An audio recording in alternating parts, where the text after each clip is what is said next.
What are you supposed to bring to the hospital? What's up, everybody? Welcome back to Dad Life. My name is Kevin.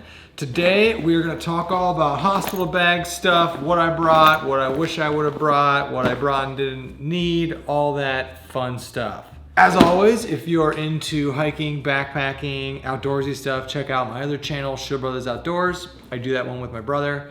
I go into a lot more gear related stuff, and I even brought some of my backpacking gear to the hospital. Also, we'll be doing a his and hers in this video, so I'm gonna go through my bag, talk about what's in here, and then we'll bring my wife in and we'll get the hers version of this. Okay, so obviously we had our baby during the coronavirus pandemic, and I did a whole video on like what that was like having a baby during COVID. That played heavily into what we brought in our hospital bags. We couldn't leave the hospital. So the fact that we couldn't leave the hospital means, we basically had to bring a lot more stuff than we thought we needed, just in case, we forgot something. We didn't want to have to worry about trying to get it. So that kind of played into to what we did with our hospital bags, and the fact that the nursery was shut down meant that we tried to get out of the hospital immediately. So that also kind of played into the fact, like we if she wasn't gonna have a C-section, which we didn't know before we got there, but we did like strategically try and get out of the hospital as soon as possible. Having said that, my hospital bags. So this is the bag I used. Obviously, I've been home with my baby for 2 months, so this is not still packed. But I brought this like 30 or 40 liter Patagonia bag, and I loaded it up. So we talked to a bunch of people. We had no idea like how long were we gonna be in the hospital. You don't know, if you have a C-section or a regular delivery, that will dictate how long you're in the hospital. If you have a C-section, you'll be in the hospital longer. I was told to plan for a maximum of 4 days, 3 nights, 4 days, which seems like a lot of time to me. Now, we were only in there for 36 hours, so we brought too much stuff, but we planned for 3 nights, 4 days. So I brought 3 entire changes of clothes. That was entirely unnecessary. And I brought 3 days worth of snacks. That was entirely unnecessary. So that was just kind of like the nuances. Like, we just didn't need to bring as much as we brought because we were only there for 36 hours and we planned for 4 days. But having said that, I'm gonna just go through everything I brought. I'm not gonna show it on the screen. It's already been packed away, but I brought, 3 changes of clothes, all sweatpants, mesh shorts, sweatshirt, like the most comfortable clothes, toiletries, obviously, my laptop, chargers for my phone and my laptop. One thing I brought, which I thought was a good play, didn't end up needing it, was an external battery charger, like to charge my phone and stuff. I mean, as a man, and this is different, if you're a woman there giving birth, but as a man, you're gonna be sitting there for a long time. Like, comforting your wife, you're gonna be sitting there and you're probably gonna be screwing around on your phone or a laptop, so bring your chargers. I brought a bunch of snacks. I thought that was a good idea. I brought an entire tub of peanut butter, I brought protein bars, I brought like energy drinks. We were only there, luckily, for 36 hours, and they fed me. I didn't think that the guy or the partner would get fed there, so I didn't end up needing all the food I brought, but bringing snacks was a really good idea. Another thing I brought, some of it was unnecessary, some of it not, but because I am big into backpacking and I have a lot of backpacking gear, I brought an entire like camping sleeping setup. So I brought a sleeping pad, a down blanket, and a pillow, because I didn't know what to expect, and I thought even if I had a 3-hour window to sleep, I was gonna take it. So I brought a blow-up air mattress, a blow-up pillow, and a blanket. Now, our setup, check out the labor and delivery vlog. You can see the setup I had. I had a padded bench, so I didn't need the sleeping pad, but the camping pillow was fantastic. I was very happy that I brought the camping pillow. So I brought an entire camping sleeping setup, probably not necessary, but I was happy I had the pillow. I also brought, which was clutch, and I would recommend this, I brought like a black eye mask. So there's lights on everywhere, and they're gonna be coming in and checking your wife and checking the baby and stuff. So I brought a black eye mask, and my wife did too, and that ended up being a good call. Another thing I brought, and I would recommend doing this, is I brought like my really nice YouTube camera.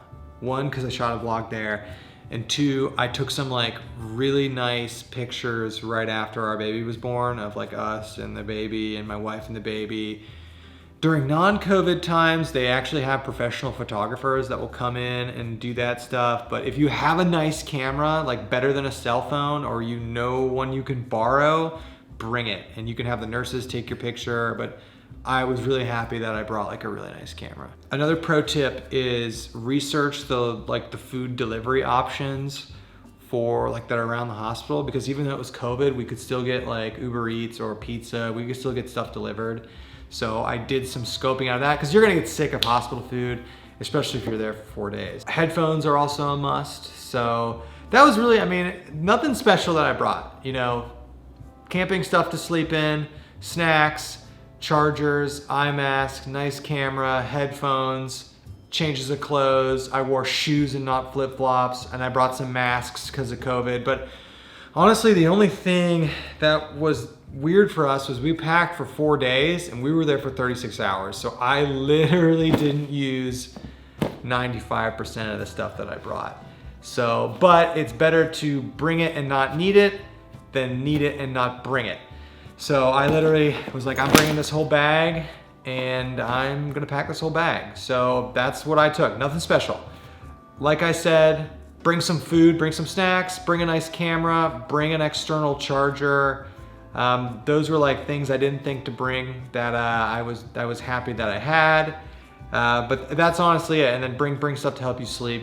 And like a deck of cards, that's a good thing. You should have a ton of downtime.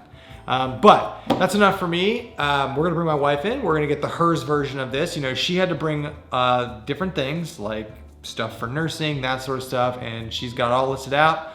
So let's bring my wife in and we will get the hers version of this. This is the hospital bag that I took to the hospital.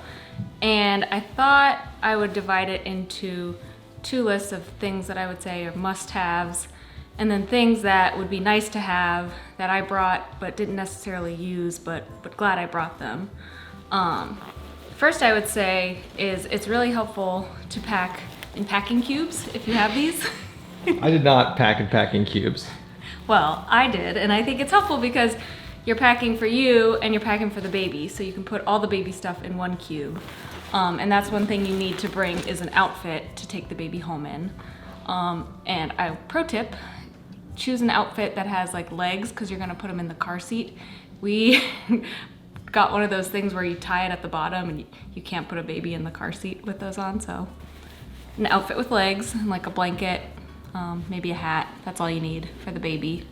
Another must-have is, you know, just toiletries, basics, face lotion, face wash.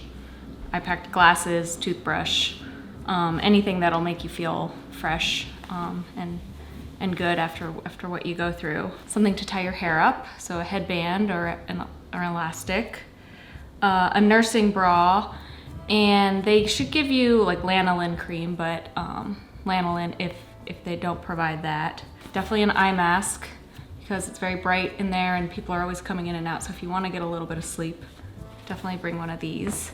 A robe, a change of clothes for you. Definitely, I brought my nursing pillow and I use this every time as I was starting to learn to nurse. So this is my breast friend. I highly recommend this. I still use it every time I feed her. Chargers for your phone, or if you're bringing a laptop for entertainment. I ended up just being on my phone and watching the room TV. I was kind of too distracted, but you can bring a book if you want, because there's some downtime for sure. Definitely the car seat, that's a given. And a copy of your prenatal records, which they'll ask you for, and your doctor will provide those to you a few weeks in advance. Also, last but most importantly, not least, snacks. We packed some snacks, mostly like junk food, like little packets of crackers and cookies, but I wish I had packed more substantive snacks, because after delivery, and they don't let you eat when you're there. So afterwards, I was very hungry, and the cafeteria closed at like 7 and provided only like pretty small portions. So pack more snacks than you probably think you're gonna need. Next category is things that you don't necessarily need, but might be nice to have, nicer versions than what the hospital will provide you. So the hospital provides you, when you're in recovery, like these giant pads and these, granny panties. And I have an example. So this is what they provide you, this enormous Oh wow. pad. It's like a big diaper. It's a giant diaper. And then you somehow have to stick them into these lovely granny panties. Wow. And it's pretty awkward. So instead, what all my friends and cousins recommended is to buy some Depends in advance. And it's basically that same thing, but in this a lot more easy to use version. Keep talking. Uh-oh, Keep baby. talking. Baby's crying. I used their system and I tried to give it a go, but I wish I would have just said, you know what, I'm gonna go with the Depends from the get-go, and it would have been so much easier to maneuver. And I used these once I got home for sure. So definitely recommend buying a package of Depends before your hospital stay. Along the same line, they'll provide Dermaplast, but you can bring some extra if you want. And also they provide like a squirt bottle, so when you kind of clear the area down there afterwards every time you go to the bathroom. But one thing you can buy and bring to use instead is a Frida washer, and it's a lot easier to use rather than squirting just downward in a regular bottle. This you can hold upside down and it squirts out water where it needs to go, and it's a lot easier to use. And I use this also at home in my recovery, but you can bring it to the hospital if you want it to be a little easier on you. In terms of breastfeeding, you can bring your pump if you want the lactation consultant to come around and show you how to use it, or the nurses to show you how to use it. And if you are hand expressing, it might be easy to buy one of these little cups and you just hold it up, because you're not gonna produce that much milk to begin with. So my cousin recommended to me that I bring one of these, and you can just take what is in here and feed it to the baby with an eyedropper. She ended up breastfeeding fine and latching, so I didn't use this, but it might be nice to have if you want to go that route. Another thing, which was awesome that she recommended, in the hospital you're gonna have like a ton of bracelets and cords on, and it can be uncomfortable and scratchy, and if you're concerned about scratching the baby, what you can do is find an old sweater that you don't care about anymore, and you cut the sleeves off, and then you can put it over on your wrist around all your bracelets, so it's nice and comfy. I think the only downside is that every time they come in the room to do something, they scan your bracelet, so you'd have to take it on and off. But you can make one for yourself and one for the baby. So that's a nice little tip. All right, that is it. Thank you so much for watching. I hope this helped you. When we were getting ready to have a baby, it was COVID time, there were no classes. I just asked people, I'm like, what do I bring to the hospital? Like what? There are some good YouTube references, but there's not a lot. So I'm hoping by making these videos, it helps people, but that is it. Thank you all for watching. Please subscribe if you're into that. Check out my other videos if you need more parenting and dad tricks, and we will see everybody on the next one. Peace out, parents.